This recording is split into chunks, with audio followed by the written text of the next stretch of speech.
Welcome to the Naavik Gaming Podcast, where it is our mission to explore the business and future of video games. We bring together the industry's brightest builders, investors, and thinkers to keep a pulse on current events, dissect emerging trends in games, share lessons learned, and have a great time. This podcast is also part of Naavik's growing ecosystem, which ranges from free and premium research to consulting and advisory services. For more information, visit www.naavik.co. Today's episode is brought to you by Model AI, a team using the latest breakthroughs in agentic AI to transform how games are tested. Instead of relying on brittle scripts or deep integrations, Model QA Plus uses computer vision and reasoning models so AI agents can actually play your game, finding bugs the same way a human would, only faster. Born from a company pivot earlier this year, Model AI was rebuilt from the ground up to tackle one of gaming's hardest problems: generalizable gameplay without any integration work. The result is a black box QA platform that's fast, scalable, and learning with every run. Check them out at model.ai to see how AI is reshaping game QA and learn how your team can benefit. Now, let's go to the episode.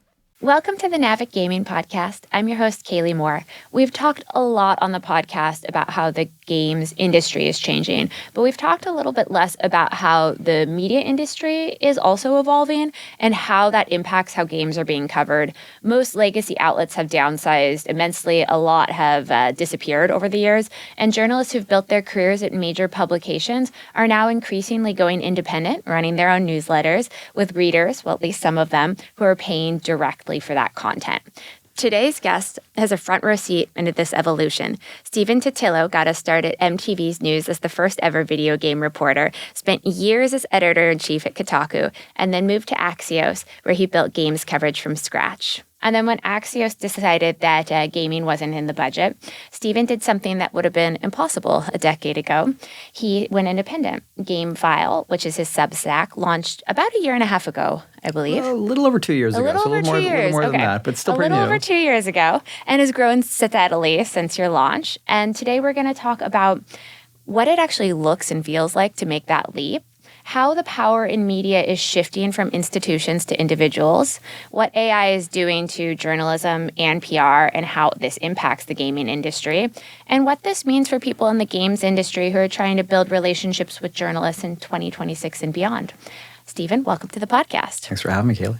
Thanks. So we're actually here in San Francisco at GDC. I know that this podcast is going to come out later in the month, so we won't speak too much about the trends as it will be old news. But I did hear a really interesting panel that you were on with a lot of, I think, 3 other fellow journalists who also went independent.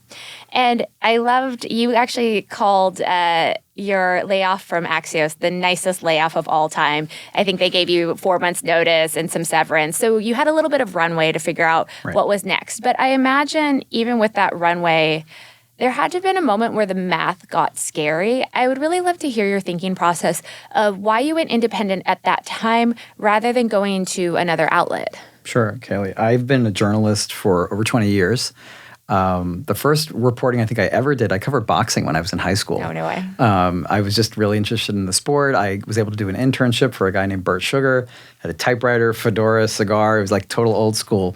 And so I've always loved journalism. And at some point in my 20s, I figured out that combining games that I loved playing and learning about and journalism, which I loved doing, would be an exciting career path. And I was fortunate enough to discover that MTV News was hiring for the first ever games reporter in their newsroom, so I joined them. And I had a real good fortune to be able to carve out a full-time career covering video games, a kind of career that was never really easy in the first place. Yeah. You had movie critics at every major newspaper back in the mid 2000s.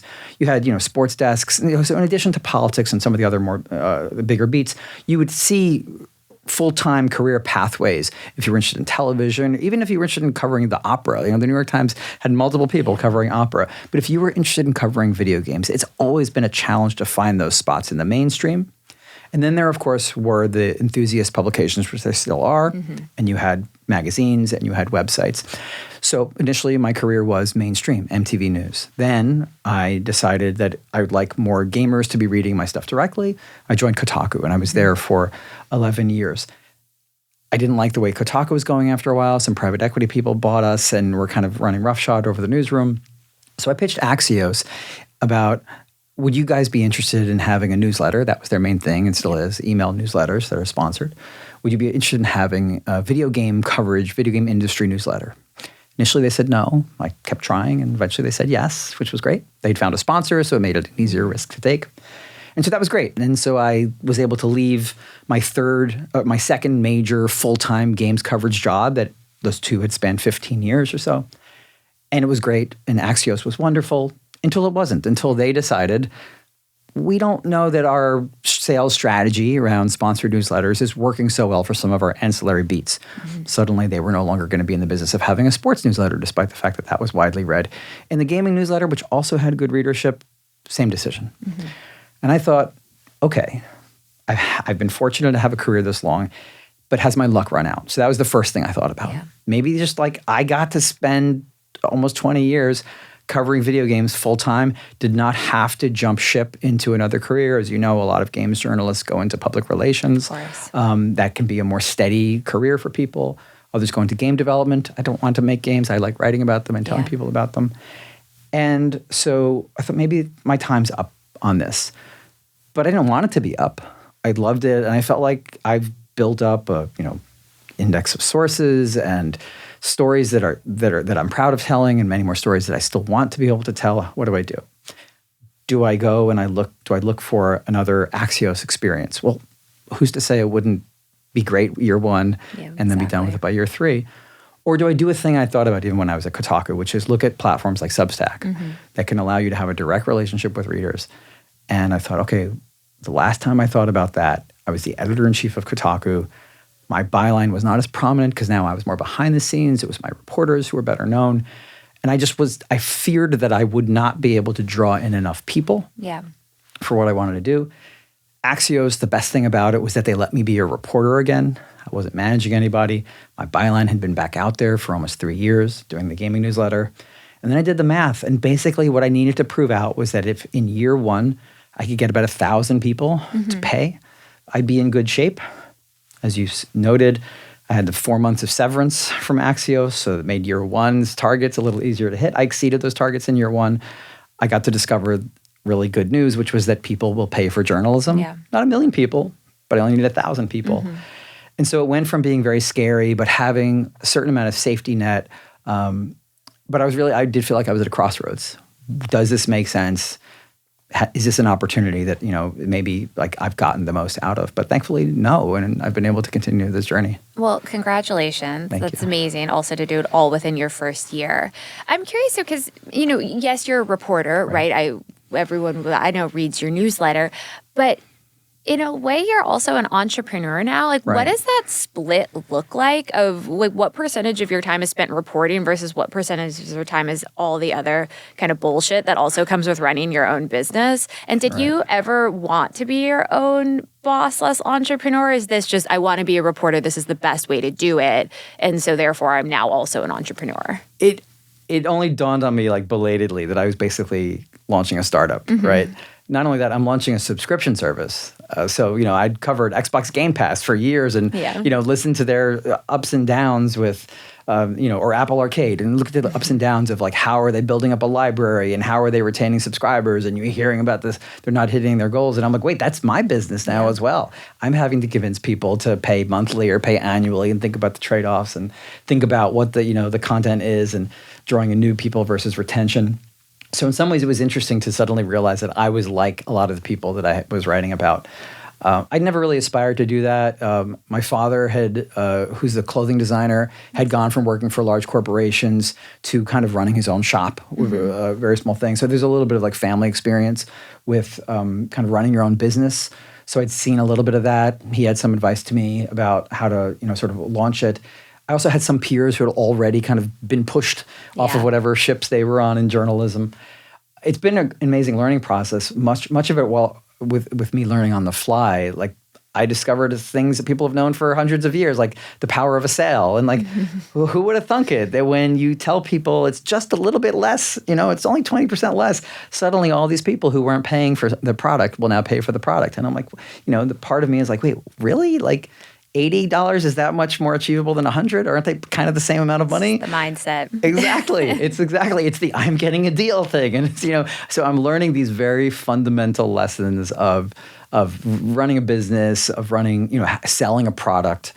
But what I got away from, and what feels so refreshing is that I'm not dependent on somebody else's, one other person's economic decision. It's not a sales team deciding they can't sell a gaming newsletter anymore. It is not private equity people buying a media conglomerate and not expressing the values that make the reporters who are there want to stick around. It's a direct relationship with readers, and any one of those readers deciding to continue or to bail out on it doesn't make or break me, financially. And I can sort of do things about the financial situation if I need to. That said, to answer your question, I put relatively little effort and energy into the entrepreneurship because I love the reporting. And I'm glad that, Substack and Stripe, which is my payment processor, does a lot of that work for me. A lot of the marketing that I do for the newsletter is simply the articles, right? I have a scoop. Hopefully people find out about it. They see it directly or they see other people citing my work. But I'm sure I would benefit from having an actual marketing plan, right? But I don't. It's not quite zero sum because there is that overlap where a scoop is marketing. But I know that if I wanted to build a business more, I would have to do less reporting, and I'd rather do more reporting. Yeah, but I also think, my next question is about, you've spent 20 years at these different, extremely credible outlets. Right. And I think a lot of launching GameFile was a bet on that accumulated trust. But I also think you have, I think, almost close to 100,000 X followers, right? Like you're right. known in the industry. And I think what I've seen a lot of journalists, whether they're independent outlets or if they're still at major news publications, they kind of have to be a content creator in their own right as a sales funnel as well. And I think you've done a phenomenal job of building that over time. Do you think that's important for journalists more than ever before or not as much? Oh, more important than ever before. When I was at that moment of Axios, told me in August of 2023, we're not going to have the gaming newsletter in the budget for 2024. And I had those 4 months, almost 4 months plus to, I put out some feelers and sort of tested the waters of was there a, corporate media reporting job that I would like. And even though I heard about some that seemed kind of interesting covering games, it was that same thing of like, well, why would it be any better than the Axios arc? So maybe I try this other thing. But in the process of kind of thinking about that, I thought, if I launch a Substack, what do I have? I was in the mindset that the reason I got the Kotaku job, and this is literally true, is because the editor-in-chief of Kotaku at the time liked my MTV work and poached me, right? So you think of one job as a pathway to the next job. The reason I was able to get the Axios job in my mind was because I chose to leave Kotaku. So I went from the security of that to joining Axios. Being laid off, which I'd never been laid off before, was suddenly a moment where I'm like, wait a minute, what do I have? And, there's a bit of panic. Of course. And then there's the recognition, well, if nothing else, what I have is that credibility, the familiarity people may have with my byline, that opportunity with Axios, as I mentioned, of rebuilding up that byline by sending out a newsletter every day or every other day that, was coming into your inbox from Stephen Totilo. And you were seeing, I was seeing that, okay, there's hopefully enough awareness. That's what I got out of 20 years. That's what I took with me from there. Where I worry for journalism is that you can be me who's had 20 years of building up a name and then only need 1,000, 1,500 people or whatever to have a sort of healthy, sustainable outlet. But if you're a newcomer into journalism, you don't instantly have that recognition, that credibility. Or if you do, will the incumbents like me have already taken so many dollars from the relatively small number of people who want to pay for their news, such that the newer people will have a harder time? And so that's a bit of what concerns me, is that this may be an opportunity for people who either have a big name or have proximity to a big name. Hey, you may not know me, but I was the New York Times reporter on such and such beat. Oh, it's that former Times person doing this.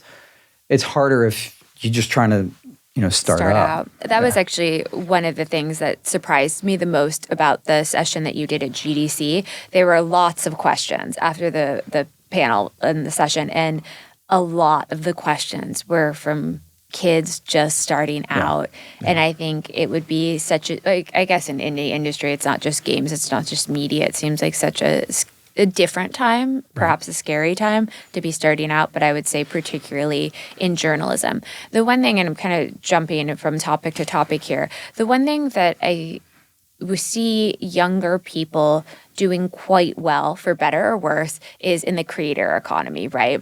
So influencers are now news broadcasters in a way. I would love to hear your thoughts on journalism, creator economy, and how they intersect, and like what you think that future is going to be. Right. Well, the thing about reporting is that anybody in theory can do it, right? You don't have to go to medical school or a law school. I went to journalism school, but you don't have to do that. And so anybody can do it. That means everybody thinks they can do it or potentially thinks they can do it. And so you have people who whether they call themselves journalists, they may not actually be very good reporters, or they call themselves influencers, and they might actually be doing reporting without even realizing it. So I just look at it as, there are people who are ideally telling the truth in some way, sharing truths, sharing information, and whatever they want to classify themselves at, so be it. It's right now we're just in a moment where people are trying to figure out the different distribution channels for news and information, and figuring out how to monetize them is key right now. Where I look at kind of YouTuber and sort of social media influencer relationship with journalists is that a lot of it that I experienced, especially when I was running Kotaku, was either people aggregating our work or reacting to our work, building up a YouTube channel, because we didn't have a big video presence at Kotaku. So we were one of the biggest games outlets out there that you could read online, but we didn't bother to build up video. And so there were people who just made a career out of taking our news, presenting it as their own with light credit, and then building up something in the YouTube ecosystem. Shame on us for not having done that ourselves. And so I see there's more hunger for information than ever before. There's hopefully hunger for truth that is more subjective. Some people think they're looking for truth, but they're really just looking for affirmation of what they already believe or what they want the reality to be. So a lot of it is kind of the information marketplace needing to sort itself out. I really believe in this approach of having readers directly pay for work and reestablishing the value of reporting. Like being able to come to GDC, for example, I paid my own way. That costs money, right? And you can imagine a plane ticket and a hotel. It's not the most expensive here. It's expensive, but it's not the most exorbitant expense. But it's enough that, literally, I can say, well, if that cost me $1,500 or so to come out and do this trip for a week, that's the equivalent of I need 15 people to have subscribed in order to do that. So I can see, again, that direct relationship. And that's the model of Substack. And to me, that's a little healthier than having to be dependent on some algorithm that's going to sort of play ads for me on YouTube or whatever the decision matrix is for paying people out on X or something like that. So I like this approach. You see a lot of reporters kind of leaving a lot of different media institutions, and we'll see how it shakes out. But I think it's key to think of it as a media issue, not a games media issue. Absolutely. Of figuring out what is going to be the pathway. Look at the New York Times. They are one of the only truly successful media organizations right now, making a lot of profits. You can see they're publicly traded.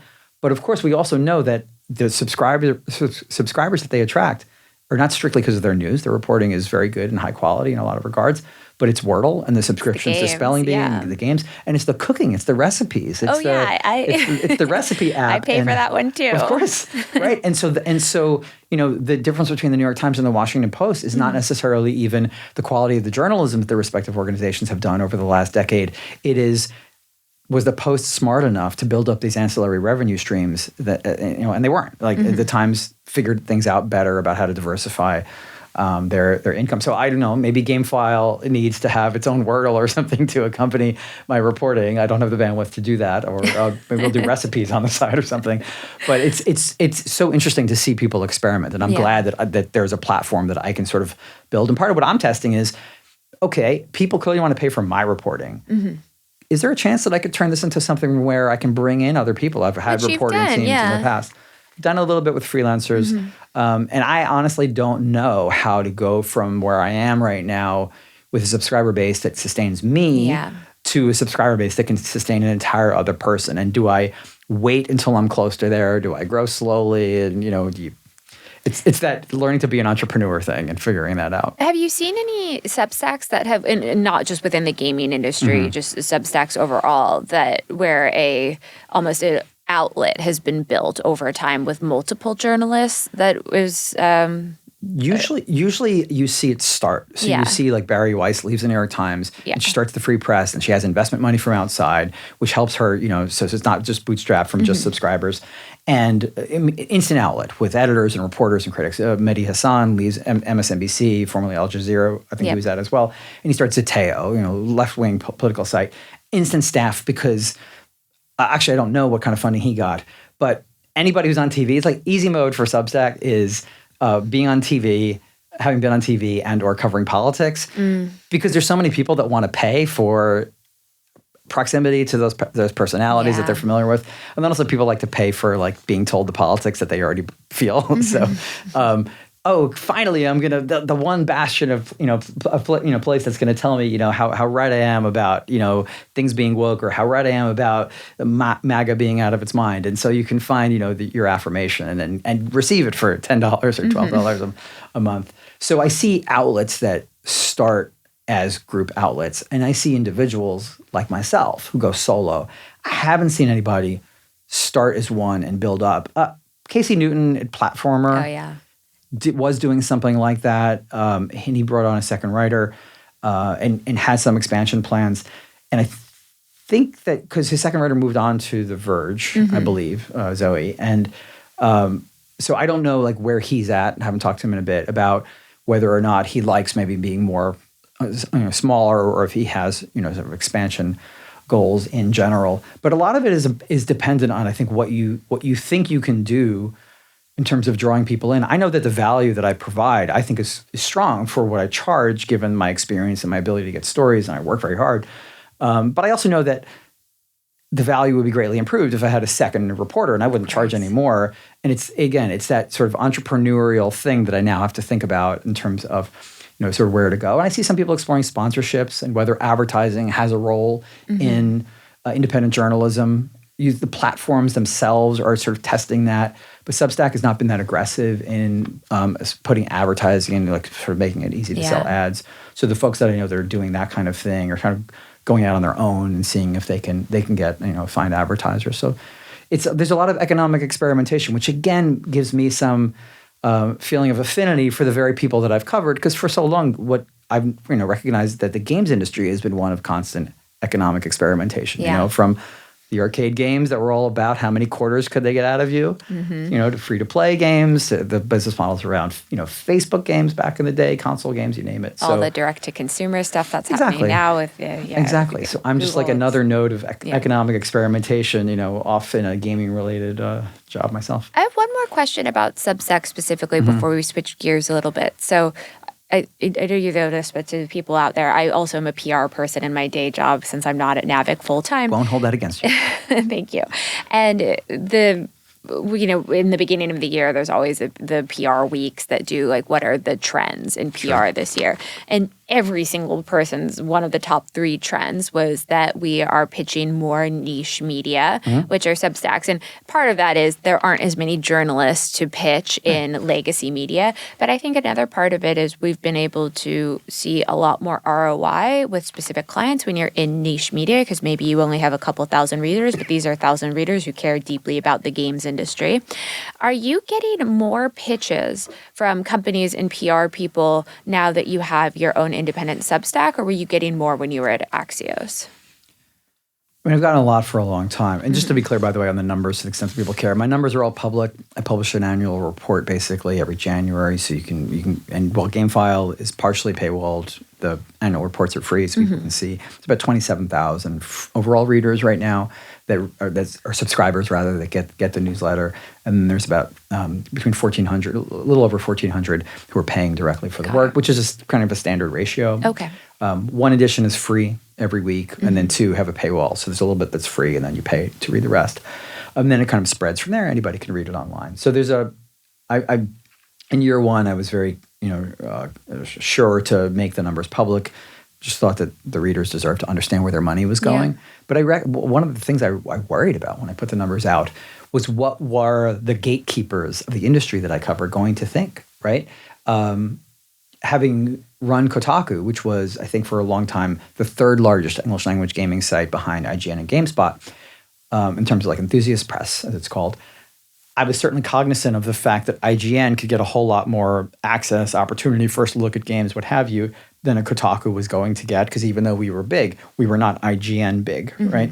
And so I was used to that. I knew the editors of Game Informer in its heyday, when it was something that you got with every time you signed up for a GameStop, subscription or whatever, you automatically got Game Informer in the mail. So they were one of the biggest magazines in the United States. And so I would see at industry events the Game Informer editors and watch them get, sort of feted by all of the PR folks who would bring them in, who want to show them their games. Because, of course, the goal was to get on the Game Informer cover. And that was like the biggest status opportunity if you had a new game coming out.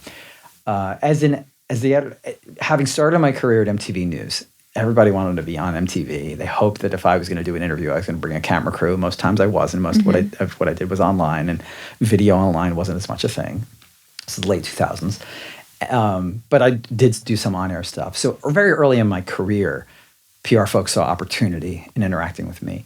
I had multiple stints where I freelanced at the New York Times on the side. People sized up that, okay, we deal with him, we might get in the Times.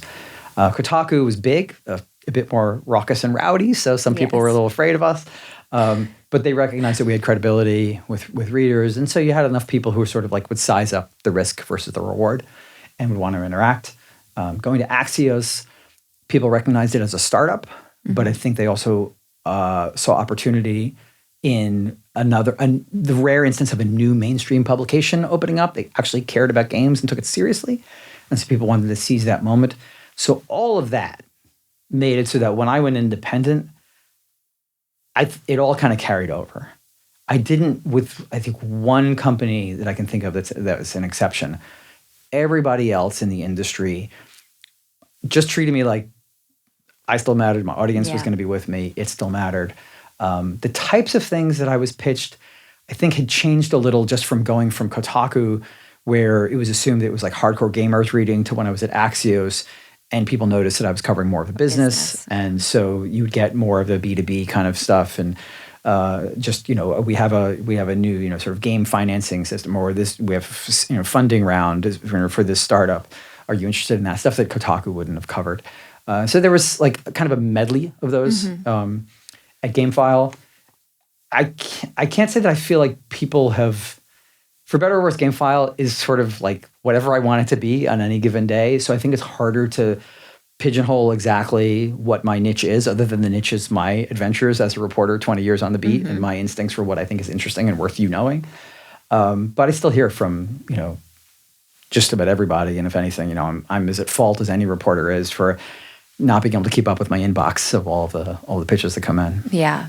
I want to talk a little bit about ethics in journalism and how that's changed going to an independent outlet. So one of the things that you mentioned at your GDC panel is that you see familiar company email suffixes pop up in your subscriber list, and actively having to push that out of your head. So I think there's a lot we could dive into when it comes to direct reader relations and how they could be a conflict of interest.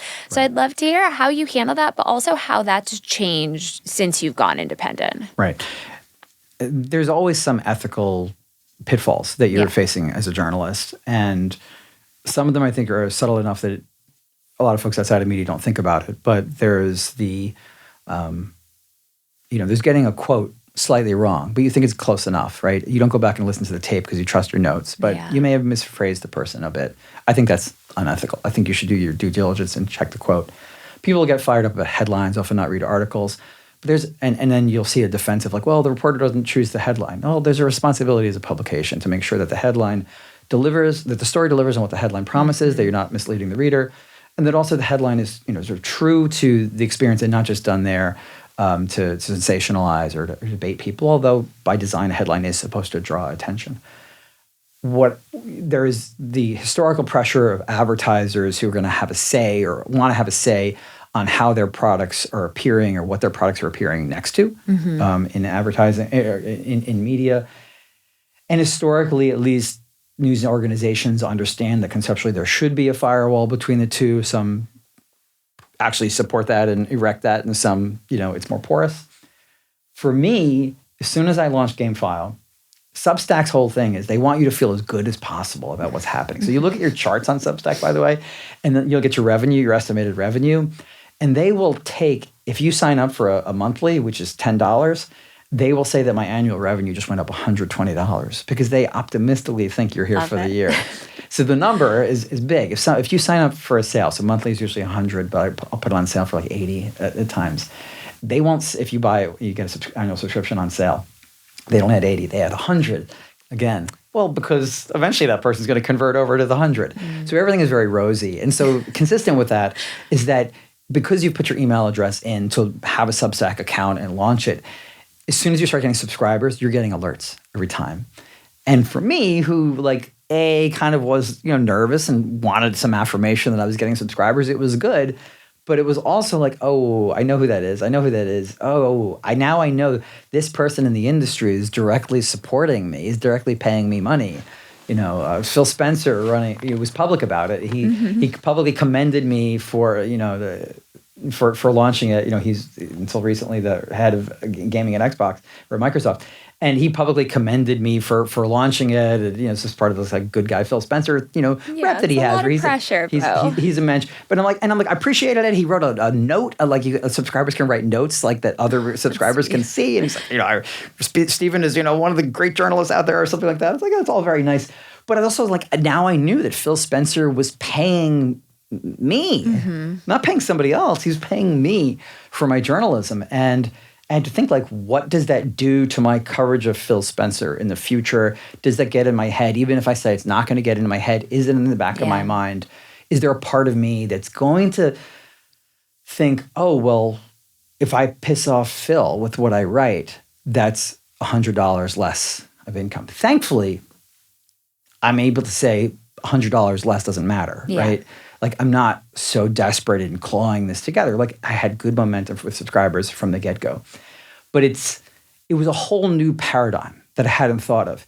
And you have, people out there in the public who want to, historically, whether it's Gamergate or other things, want to say they're policing the pitfalls of ethics in games journalism. And this one is somehow not one that I've ever seen anybody really go off on. And yet it is one of the most vulnerable, one of the biggest vulnerabilities, I think, of independent journalists is that you're being paid potentially by people who you're covering. I got regular gamer folks from the public, I'm sure, subscribing as well. Early on, though, I realized it was healthier for me to not look too closely at my subscriber queue, to deactivate those emails or send them immediately archive.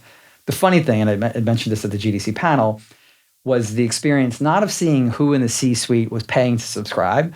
It was when I would see C-suite people subscribing for free, and then I couldn't help but think you could afford that. You should start calling them out on X. That is not supporting games journalism. Surely you can expense this. But that again was now I'm having feelings about how these people spend money or not. Yeah. And even by just having that reaction, which of course was amusing. But technically, if you analyze what's happening, it's me wishing that this person I cover had been spending more money, had given me money. And I would never think about walking down the street, seeing a CEO of a game company and say, please hand me $100. Yeah. And yet functionally, the business that I'm doing incorporates some aspect of that. So I considered is there a way to wall off industry people from subscribing? And I was like, I'm not in the luxurious position to immediately disqualify potentially hundreds of subscribers. if not potentially thousands down the line. But I also thought, like, there's going to be a compromise somewhere. And this particular ethical vulnerability, I think, diminishes with scale. The more subscribers you have, the less that any one person can be an influence. And really that is part of what this crowdsourced support does for you. It only needed to be like one or two people at Axios or at Kotaku who could make a decision about the direction of the company that would send me fleeing, or that would somehow that could potentially undermine my reporting. And I can't say that I was ever undermined in my reporting at Axios. Certainly had really good editors there, but it only took like one or two people. Everything that I'm doing now, as long as it operates at scale, it solves a lot of those potential problems. Absolutely. One more ethics question before we dive into AI, because I want to leave lots of time for that. So for the listeners out there who aren't journalists or PR people, a lot of different publications have different rules when it comes to treating journalists. For instance, we're going to talk about the private jet, Yeah, we Kalie? are. Oh, I have okay. Bloomberg friends that I can never buy them a coffee. Of course, right. But then there's some Forbes contributors where it's more loosey-goosey. But when it's your own platform, what are the rules here? You had a great private jet example at GDC that I'd love to hear you speak more about. I'll give you that one, but I'll also share that I recently had lunch with somebody who's they're an entrepreneur. They've got a startup right now, and they had a $75 GDC card for, like, if you're a speaker or whatever at GDC, you're given these cards and you can use them, and they give them to the press as well. And it's just a way to be able to get some lunch or whatever at the official vendors. So it's a perk, make of that what you will. And I sit down and have lunch, and the guy says to me, he's like, I'm leaving GDC and I've never used my card. Do you want my card? And I said, sure, I'll take your card. But the reason I'm taking your card is because there was a glitch when I registered and I never got a card. So I'm like, you're not actually giving the money. He's like, why are you even saying this? You're making it awkward. And I'm like, because for me, like, I need to establish that you're not just handing me $75, you, a person I might write about, that instead you're giving me something that I'm not trying to be a jerk about it, right? So I'm trying to accept it. He's like, well, you're kind of making it awkward by doing all this. And so, but I'm working that through. And some of it is just simply a matter of, I think one good core ethic is just to be open about it and sort of be willing in those moments where you think a line might be crossed to be clear about where things still stand. I had a breakfast the other day that a gaming PR person was at, and she was laughing to me about how, like, she's like, oh, last time, I felt so bad because I paid for the bill with the people that you were interviewing before, and then you were belatedly, you were like, no, I needed to split it, and I couldn't do it, and then I couldn't figure out how to reimburse you. So this time, what do we need to do? And I'm like, it's fine. Like, as long as you understand that my expectation is this. Yeah. So I don't have like a code of ethics that I've published. I have a good sense of what's happening. The private jet thing is funny because I'm out of the Game Awards December 2024, and I knew that the CEO of Saber Interactive, the company that made the Space Marine game, they made World War Z. They've been sort of doing very successful licensed games for well over a decade, maybe 2 decades. And I knew that the CEO, this guy named Matt Karch, lived in the New Jersey area near where I live, and I'd been trying to make a connection with him. I see him there, and I say, "Hey, Matt, fellow New Jerseyan or whatever." And he made the connection. I'd written some articles. I'd written about Saudi Arabia's public investment fund, or Saudi Arabia sovereign wealth fund, pulling funding from a company that he used to be part of when the Saber was owned by Embracer Groups. It had a big scoop about that. It was Savvy Games, I believe. It was going to be doing the investment of $2 billion, and they pulled it. And I had that scoop. By the way, the day after Axios laid me off. I had like my biggest scoop for Axios. I'm like, all right, you don't want any more scoops about like the Saudis pulling $2 billion of investment from a company? Okay, well, I'll do this somewhere else. But again, they gave me a long runway. So Matt knew my work from stuff like that. And so Matt's like, oh yeah, we should talk. We could have lunch back in New Jersey. He's like, but you know what? When are you flying back? I'm like, tomorrow. It's just Thursday evening. Tomorrow morning. He's like, oh, well, I have a jet. Do you want to just go, fly on my jet back? And I froze, and I'm like, because like the alarm bells are going in my mind. I'm like, I should be saying no to this. Like, this is clearly no. I cannot accept a flight on a private jet. But I'm also like, interview with a gaming CEO on a private jet. I get him like his undivided attention flying across the country. Probably plus, no PR people too. There was. He was sitting across the aisle. But in addition to all of that, just like access can be so hard to come by these days. So there's just that opportunity of access, and also like. Again, people are subscribing to GameFile to sort of follow my adventures as a reporter. And this is a fun adventure. I bet my readers would all be like, do the private private jet. We want to know what it's like to be on the private jet with Matt Karch. So I call this was right before the Game Awards. I go and I watch the awards, and then I text my wife, and she's like, I told the kids, we have 9-year-old twins, they were about 7 at the time, and they're like, they both think you should go on the plane. Of course, it's going to cool daddy's going to go on the plane. And I'm like, I don't know. I'm like, I text Matt, and I'm like, he just give me his number, because he's like, just text me to confirm. And I'm like, can we do an interview? Can we do an interview on the flight? He doesn't respond, but he told me that I had to meet him at 8 a.m. the next morning to go on this flight. So I text him at 6 in the morning, Friday morning. Still don't know. By this point, I've figured out that if I'm going to go on the flight, I can't cancel the flight I already booked. So part of what made me feel at ease about this ethically is that I already spent money on a commercial flight back. Mm-hmm. So if I got this private jet flight, technically I'd already paid to go across the country, right? So there was that. I text him. I'm like, just to be clear, can we do an interview on the record during the flight? That would make it easier for me to make this decision. He says yes. And then you can read the results, a 3-part article on GameFile that all ran in early 2025, where he really opened up in a way that I think very few gaming executives have, like in terms of speaking for that duration. Yeah. And with some really good history about his company and about the Embracer Group at Microsoft and some of the other companies that he worked with. And plus, I got to find out what it was like to be on a private jet. Yeah, incredible access and an incredible adventure. It's very sunny on a private jet because the plane is small, so the sun is coming in from both sides. You're never in that sort of dark middle. Wi-Fi is just as bad because other than having a Starlink or something like that, there's nothing that makes an expensive private jet any better at Wi-Fi than otherwise. But it's amazing when you don't have to go through security and you don't really have to check your bags. And suddenly you're like, wait, it takes way less time to get across the country. It was amazing. So that's awesome. Let's shift gears to AI because there's so much that we can cover here. Yeah. I want to start with, how are you using AI as a journalist? So I could say I'm not using it, but then that would be lying. But I don't use it in ways that you might expect, because I haven't found the things that people think I should use it for to be sufficient enough. So, for example, ChatGPT, which some people will use for research. And is it hubris, or am I correct that I feel like I can still kind of out-research ChatGPT for the things that I need? I haven't tried to build anything with Claude or anything like that, so I haven't really sort of road tested that. Although I have some AI true believer friends who are like, you got to try this stuff out. You'll find it very empowering. But what I do use it for, and I was using it before I realized it was AI, was I use an interview transcription program. Yeah. I do a lot of interviews. They're digitally recorded on my phone. I have the audio file. And it's not somebody somewhere else typing really fast. It's AI that's doing it. And that alone is very helpful. But what I discovered almost exactly a year ago, I came out to GDC. I interviewed a Korean game developer for the company NeoWiz. And I asked questions, as often happens with interviews with people who are not native English speakers. They know enough English that they don't need the question translated. So I spoke in English. The interviewee responded in Korean. The translator then spoke in English. So that's English, Korean, English.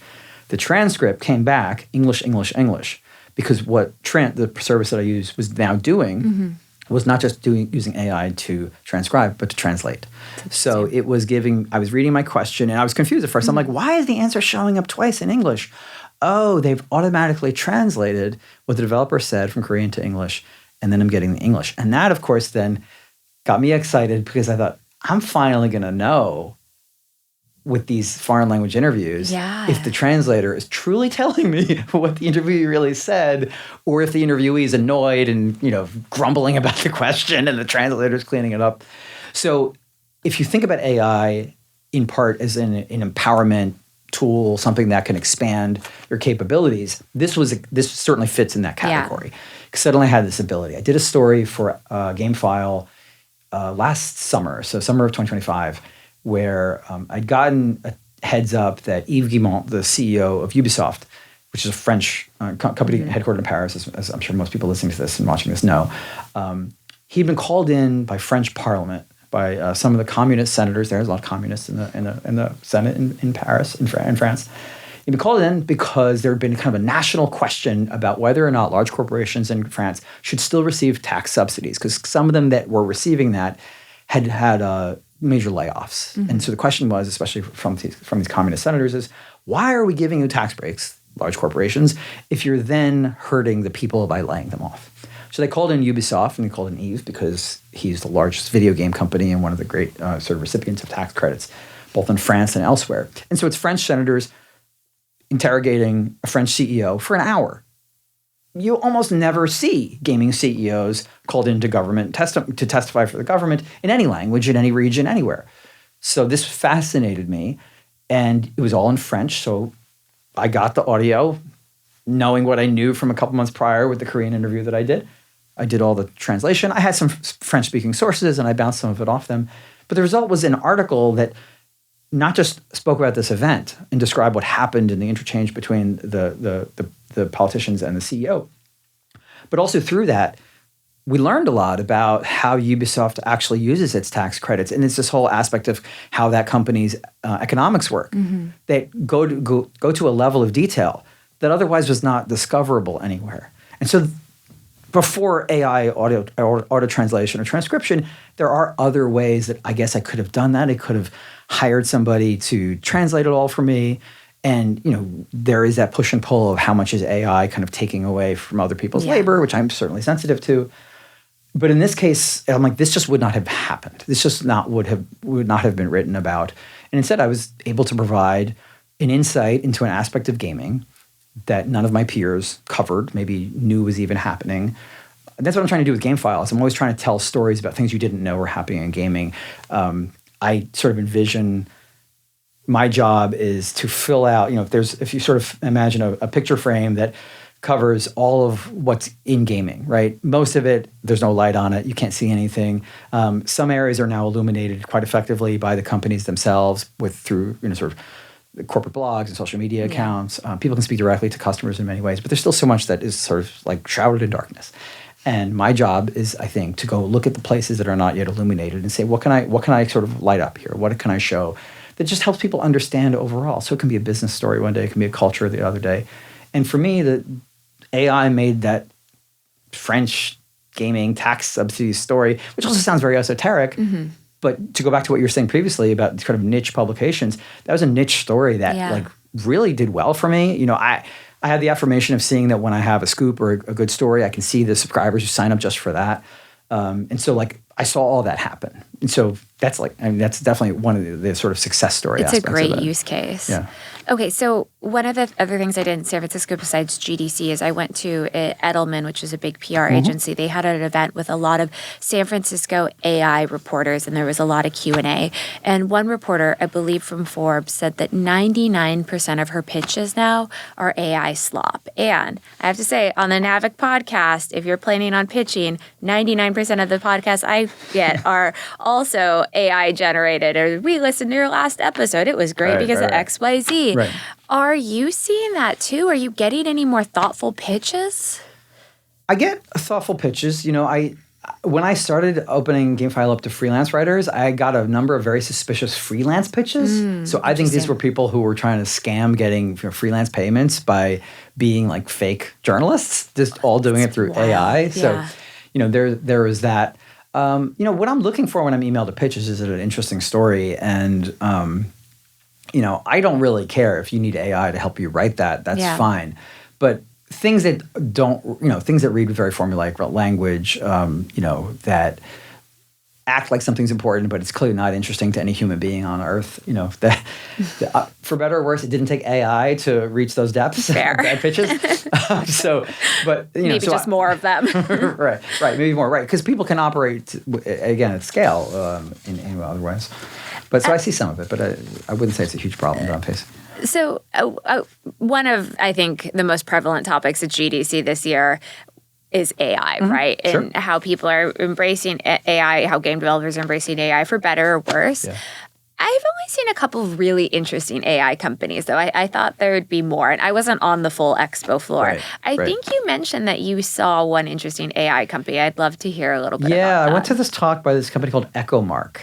And there's this guy who formerly worked on missile defense for the Navy, and now he works on basically leak defense for companies to stop leaks from insider leaks. And the title of the talk was very provocative because it was about how to use AI to stop leaks from your company. I was very curious what that was about. to give a talk, and afterwards I approached him. I said, there were game developers there who were very appreciative. I'll explain how it works in a moment. But I walked up to him and introduced myself. I was like, I'm a member of the media. He's like, oh, you probably don't like us very much. And I'm like, well, no, it's an interesting story. Yeah. So I'm intrigued.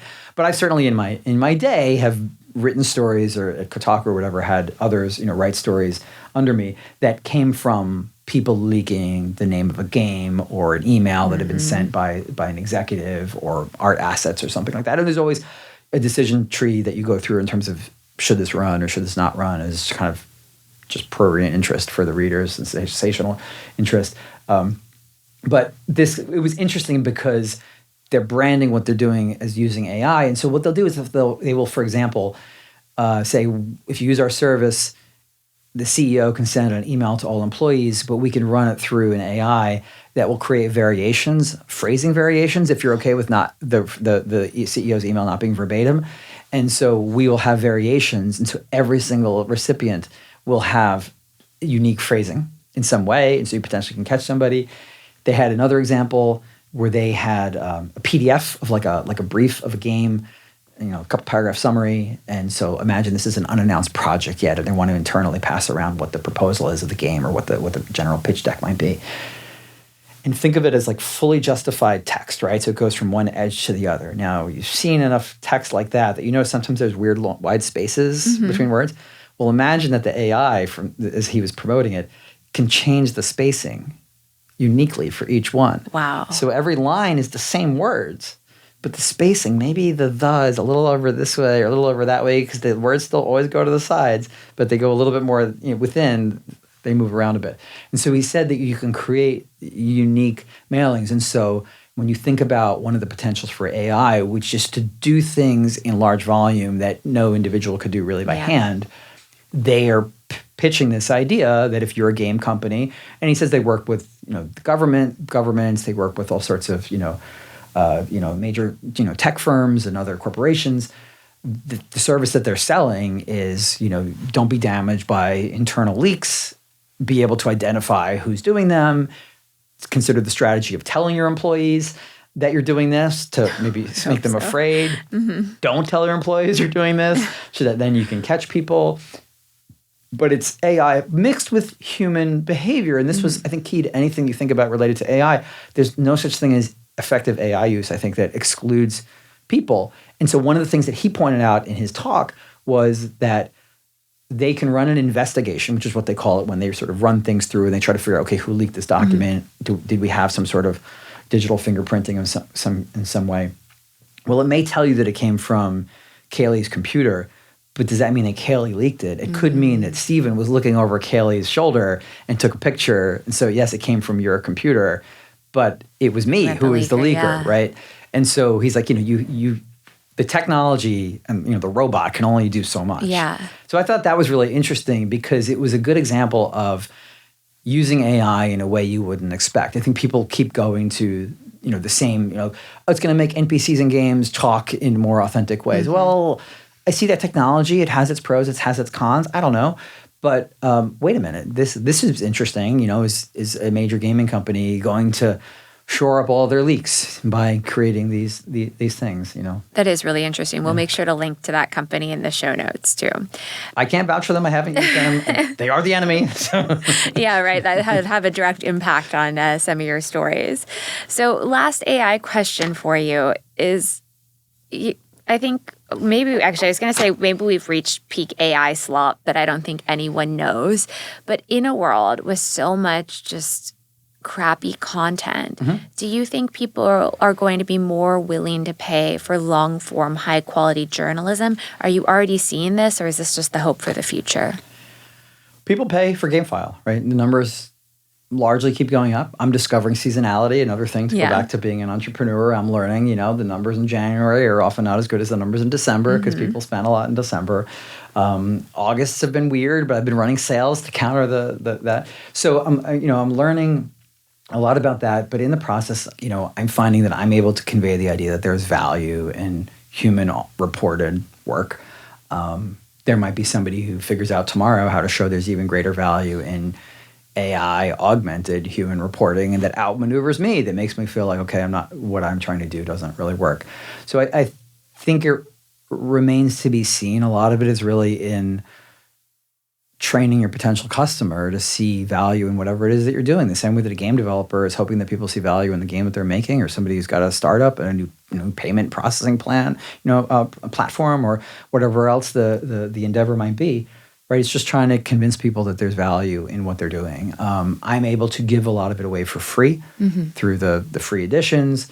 The fact that there's that sort of force multiplier of when I publish a story that's strong, outlets will write about it, and that becomes more of a promotional vehicle. But you will also have platforms where people are so locked into that platform, and if they're just exposed to people, AIs aggregating my news, they may never know that I existed. Yeah. And then we could have like a fundamental breakdown where if that doesn't come back to revenue for me to pay for me to come out to San Francisco, and Matt Karch's private jet is not available because I can only do that once. I think, as I told people, a second flight I think would be far more ethically dubious than the first. I like the mental gymnastics there. So we'll see. Okay, I have a couple final questions for you, mostly related to advice. I think there's a lot of game studios out there who are struggling. Maybe they don't have PR agencies. Maybe they're just starting out. Journalism has changed. What would be your advice to those companies that are looking to gain some traction in the press, some initial traction? I think you have to have a sense of what you're hoping to get out of the media. So if you're looking for, you need to get a clip that's really impressive to other potential investors, you're probably looking for like a New York Times clip. You're probably looking for something with prestige media, something established. And so it's a matter of figuring out how to get access to those sort of narrowing, or winnowing places in terms of the number of them that are established and known names. But there are ways to do that. And one way to do that is to figure out who the people are who handle gaming or tech or whatever it is that your sector is. Another way is you step up to that by interacting with reporters like me or PR folks like yourself who can be the gateway to that, because either you do a story with me and then the Times folks who read my work notice it, or I can then tell you how to get in touch with the Times people. And it's those sort of things. But it's figuring out what you want out of it. If you just want your story told in an interesting way, or if you even want to road test whether your story is interesting, a good way to do that is to talk to a journalist and see what they make of your story.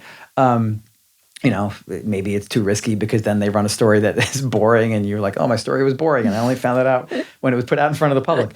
But you talk to a good enough reporter, they will figure out what's interesting about you, and they will figure it out. Hopefully it's what you think is interesting about you as well. And it's not that you are secretly, a kleptomaniac and they've discovered your major fault, and that's out there for everybody to see.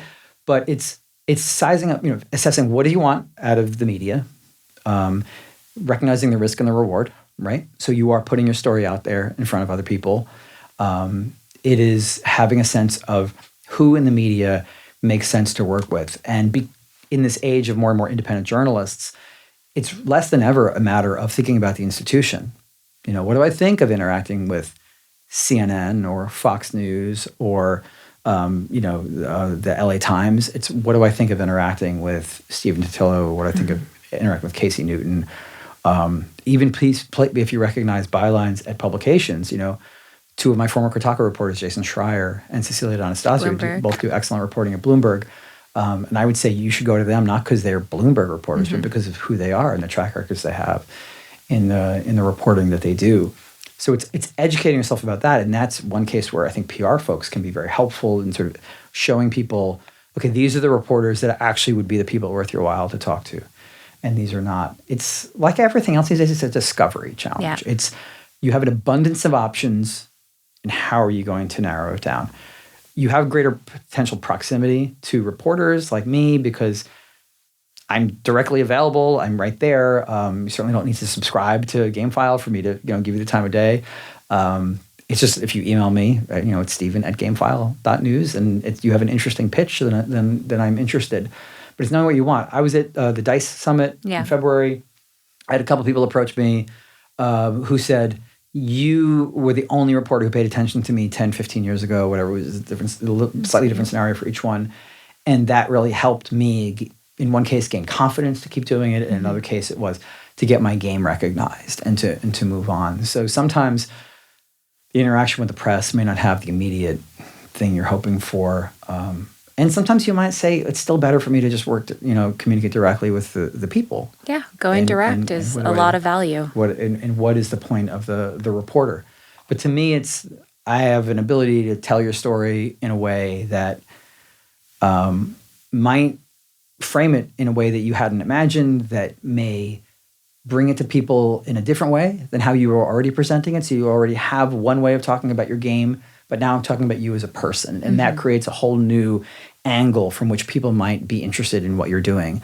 Or that GameFile is read by a lot of industry people. And so, okay, now my work is, now what I do is in front of, this audience of people. We know Phil Spencer's a subscriber. We don't know if that's useful anymore to get in front of him because he's only advising and he's not going to be running Xbox anymore. But one of the most formative experiences for me as a journalist was back when I was in journalism school, and they paired us up as students to write profiles of each other. And that exercise, it has stuck with me to this day because I had the experience of sitting across the table from somebody, interviewing them about who they were, what their story was, having them do that to me, knowing the next day that whatever I wrote, they were going to read. And so it kept me honest about did I accurately represent them? And I'm gonna have to live with them knowing that I got it wrong if I got it wrong. And also having that happen in the other direction. And having all reporters should have reporting done to them, I think, right? I think so too, So that they can understand the intrusion that we make, just the fact of writing about somebody is inherently going to present a truth that feels to the person who's being written about different than the truth that they thought, just because we all have our own perspectives, right? Yeah. So even the best intentioned reporting, the most accurate reporting, is going to feel a little different to the subject of the story than what they thought the truth was. And every reporter, I think, should experience that themselves and understand what that's like. And it's not the same, by the way, it's not enough to get yelled at by people on social media or whatever like that. And that isn't what I'm talking about. I'm talking about if there's an opportunity, and it's how often is it going to happen? But this was, I guess, one of the reasons you pay absurd amounts of money to go to journalism school at Columbia, because you have exercises like that. And it has stuck with me for, nearly 30 years ago when I did that. Was your partner in that project, is that person a journalist now? Have you stayed in contact? I'm not in touch with her anymore, but she was a very good journalist during the time that I was in J school, and other friends of mine who were from journalism school of that year, class of '99. We still talk about that exercise because it really stuck with us, and it's just I impress that upon my staff at Kotaku. I impress that upon people I work with, and I often will hear from young reporters who are looking for advice, and even the experienced reporters will come to me for advice because I've been doing this for so long. Want to bounce a story off me or think, well, what do you think? I'm trying to figure out how to navigate reporting this out, and I'm often trying to put myself in the shoes of the person being written about, to think, not to sand the edges off the story, but to think are we potentially representing something that is going to feel true to that person. I say to people that I'm writing about, especially if it's a contentious story, I'm not asking you to like the story. I don't expect you to like the story always, but my goal is for you to consider it to have been fair, right? And so it's that kind of dynamic that I'm trying to be sensitive to. What's the best pitch you've ever gotten? The best pitch I've ever gotten? Oh my gosh. Certainly in terms of access, when Nintendo, would tell me that I could fly across the country to interview their CEO, and who I'd been wanting to speak to for years, something like that is a great opportunity. There's just sometimes in the fourth paragraph of a pitch, you find out that this game is actually about, surviving in a war zone, and it's not a war game about, fighting the war, but it's about survival of it. And that was 11-bit in This War of Mine, which was a game I first saw at GDC about 15 years ago, or maybe a little bit less than that. So it's just those things that kind of are those details that even the best intentioned folks may not recognize is the hook. And they're going to be different hooks for different people too, right? So one person might be like, oh, it's that company whose last game I like. That's why I'm interested and want to book a meeting. And for others, that name of the company doesn't mean anything, but it's, wait, that's what you're making a game about? Or that's who's involved in this project? So things like that stand out. I will say it is a waste of time to send a pitch that you yourself don't find interesting. Oh, 100%. Yeah. I know that as a PR person, you may be, you were paid to do that, right? You're on contract. You have to represent this project, this product, or whatever it is. But there are so many choices of what to write about. I think there's always a human angle, right, to where there is a story. Maybe the product isn't particularly interesting, but there should be something of the founder that's compelling. If you wouldn't read the story yourself? Yeah. Don't pitch it out. That's very great advice. I'm not going to say don't pitch it out. You may be obligated contractually to pitch it out. But don't be surprised if nobody picks it up. Yeah. And be suspicious of those who do if it's inherently boring. Just like if it's interesting. And in so many stories, you don't have to have like category expertise. One of the reasons that politics and sports are such like sort of major categories in society isn't because everybody cares about politics or everybody cares about sports, but those are fields of life that are so much about people, right? I don't care anything about football, but wait, one of those football players is dating, a pop star, dating Taylor Swift. Okay, now I care. I'm maybe tuned out of politics for better or worse, but that politician just said that outrageous thing. Okay, suddenly I'm engaged. So to your point, people wind up almost always being able. The people angle can always kind of cut through and compensate for a lot of other things. There's an interesting person, they have an interesting story behind them. It's a grassroots effort. It's a person from a part of the world or an economic class that hasn't, that is sort of like achieving beyond what you might have expected. It's a person on a comeback after having a failure and hoping for a success. There's so many things like that where it's the human story, where you're right. It can be that ultimately what they're doing, the reporter doesn't care. Like the reporter shouldn't care if it's like a great product. Is it a great story? Yeah. When I was pitching the New York Times many, many years ago, when this would be 2005, their tech reporter was going to go to E3, rest in peace to the E3 trade show, and they were very fired up about covering Sony's entry into the handheld gaming market with the PlayStation Portable. And this was the story they should cover. Now, I grew up playing Nintendo. I had more of an affinity, maybe more of a soft spot for Nintendo, let's say. Okay, maybe a bias for them. But I was like on the outside pitching. I wasn't on staff. And I'm like, y'all, don't you think the more interesting story to do here at the E3 is what Nintendo is going to do in response? And they were. They had watched Sony PlayStation take the home console market away from them. Nintendo was battling Sega. And then here comes PlayStation with their CD-ROM-based console. And they take the home market away from them and become the lead platform. And here they were about to do the same to Nintendo. And that is an interesting story in and of itself. But there was Nintendo, which had saved the industry from collapse in the 80s with the Nintendo Entertainment System, saying, okay, we've got something. We've got something experimental. We're teasing what it is, and it has 2 screens. We're not going to say much more about what it is, and it's gonna come back. And it's like, how are these guys going to pull this off? Sony's already beaten them once. How is this going to work? And to me, that was the more interesting story. Maybe not so much a people story, but a story. You're more interested, I think, in the once mighty, the underdog angle. Somehow is the underdog. So there's narrative, right? That also I think can animate. So thankfully they greenlit that, and so then I got it was my second time story in the Times was about that. That's very cool. It was cool.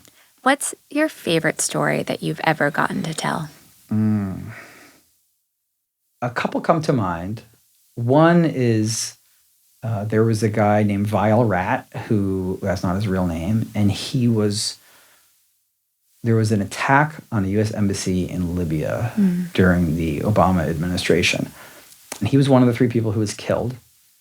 And he'd been a big player of EVE Online.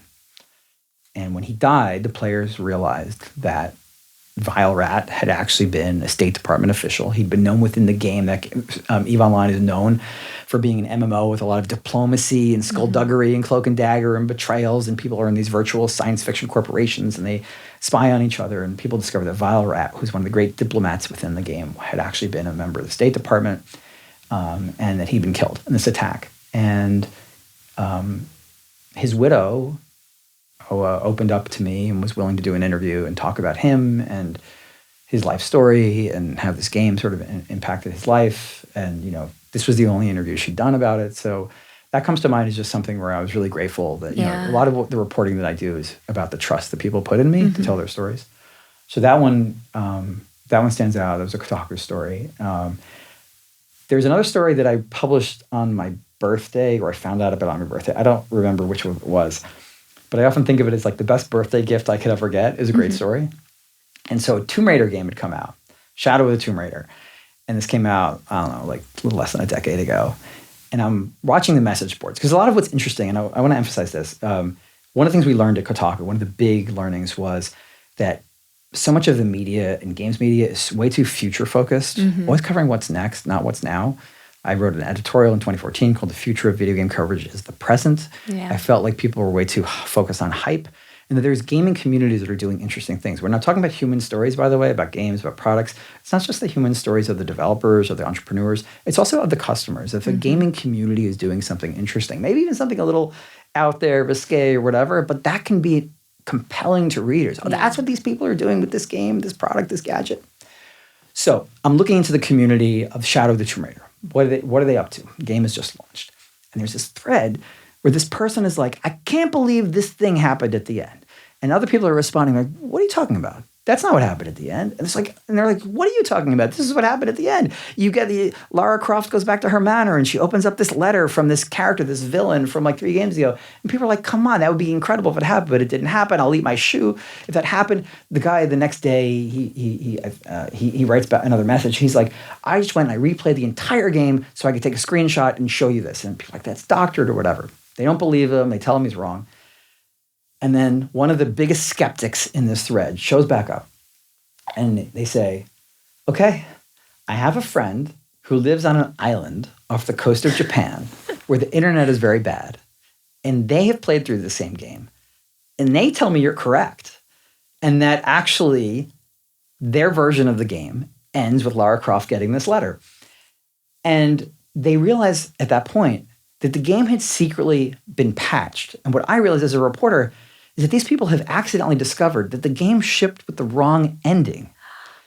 And so then I go to the publisher, I think it was Square Enix at the time, and I'm like, did you guys secretly change the ending of the game the day this game shipped? Did the day one patch notes don't say that you changed the ending? And they admitted that they had. And so these people collectively around the world had discovered this incredibly bizarre circumstance. And I, as a reporter, just kind of lurking there, had witnessed this and then pieced it together and then used my access to be able to go to the game companies.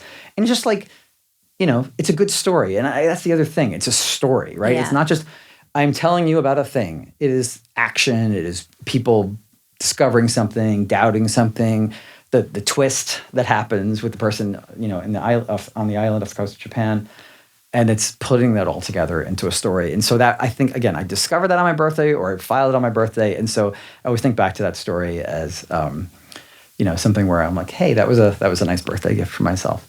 And certainly, those are stories from prior to Game File, but I'm very proud of a lot of Game Files, of the stories I've done there too. And I'm very excited. There's so many more stories I want to do. So it's like, I'm glad I can keep doing it. Well, I was going to end with a future forward question, but I'm going to walk that back and let's talk about the present for our final question. Future's interesting too, but we go for it. Well, let's stick with the present though. And I keep coming back to your GDC session and all the people in that room who want to get started in games journalism. If you had one piece of advice for those people getting started in 2026, what would it be? You got to figure out what you can write about or make a video about that nobody else is doing. So many people want to review the same game. I want to be a game journalist so I can review GTA 6. Yeah, well, there's going to be 1,000 GTA 6 reviews. And there's user reviews, so critic review. How much is that even going to stand out? A lot of people conflate games criticism with games reporting. I think about how they're two different things. What is the thing, though? You might have a kind of game nobody else is writing about or reviewing AI experimentation in games. Maybe there are some AI games out there. Maybe you're going to review them. Nobody else is doing it, right? Oh, I don't want to do that. It got a bad rep. Right, but it might be interesting. Who cares what its rep is? It might be interesting. Or as a reporter, you might realize nobody's been talking to these people. Well, you talk to them. Or there may be a thing that you know as a player, that a question you have always had and you've never seen an answer. Well, you can tell yourself you're a reporter. Like I said earlier, anybody can be a reporter. Tell yourself you're a reporter and go ask the question. Yeah. Find out. Produce something that no one else is doing. It doesn't mean instantly people are going to see it. It doesn't mean you won't have the experience of somebody else aggregating it and taking credit.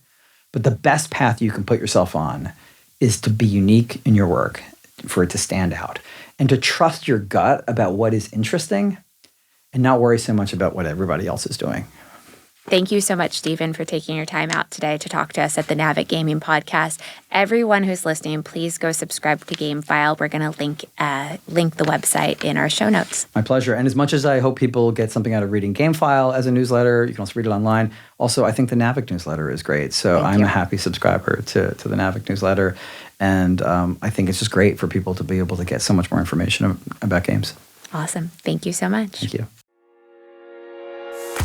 If you enjoyed today's episode, whether on YouTube or your favorite podcast app, make sure to like, subscribe, comment, or give a 5-star review. And if you want to reach out or provide feedback, shoot us a note at podcast@navic.co or find us on Twitter and LinkedIn. Plus, if you want to learn more about what Navic has to offer, make sure to check out our website, www.navic.co. There, you can sign up for the #1 games industry newsletter, Navic Digest, or contact us to learn about our wide-ranging consulting and advisory services. Again, that is www.navic.co. Thanks for listening, and we'll catch you in the next episode.